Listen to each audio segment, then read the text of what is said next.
এখানে লোটে মাছ নিয়েছি। আজকে লোটে মাছের ঝাল হবে, একসাথে মেখে ঝুঁকে লোটে মাছের ঝাল করব আজকে।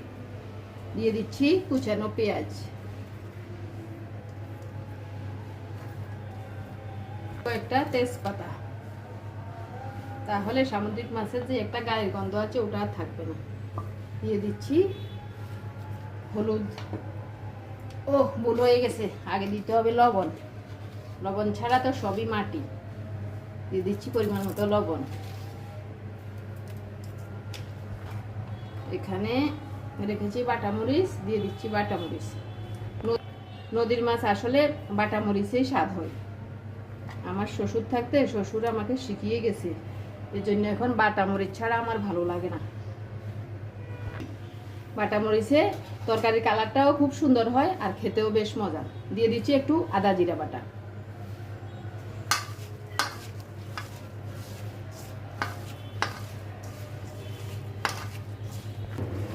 দেখো কেমন সুন্দর মাখা হয়েছে। এই সুন্দর মাখা এইভাবে দেখলে তো কাঁচাই খেতে ইচ্ছে করে। এবার দিয়ে দিচ্ছি কাঁচা সরিষার তেল।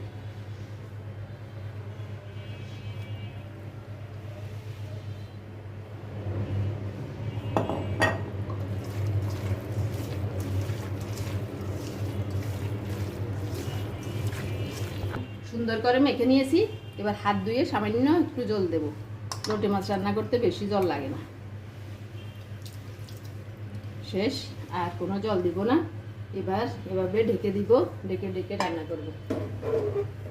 মিডিয়াম আঁচে বসিয়ে দিয়েছি, এবার ঢেকে দিচ্ছি। লোটে মাছ তো বসিয়ে দিলাম। এখন দেখো এক ঢাকনাতেই আমার লোটে মাছ হয়ে গেছে। মাছ অনেক কমে গেছে এবং একটু জল বেরিয়ে গেছে। লোটে মাছ সুন্দরভাবে হয়ে গেছে। এবার আমি আমার টব থেকে নিয়ে এসেছি কয়েকটা বিলেতি ধনিয়া পাতা। এখন এগুলো কেটে দিয়ে দেব। ধনিয়া পাতাগুলো ছড়িয়ে দিচ্ছি।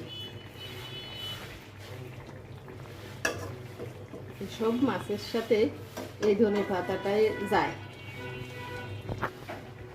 হয়ে গেছে, আর শুকাবো না, এরকম থাকবে। বেশি ঝোলও নেই, আবার একেবারে শুকনাও না। এরকম খেতে কিন্তু ভাতের সাথে ভালো লাগবে।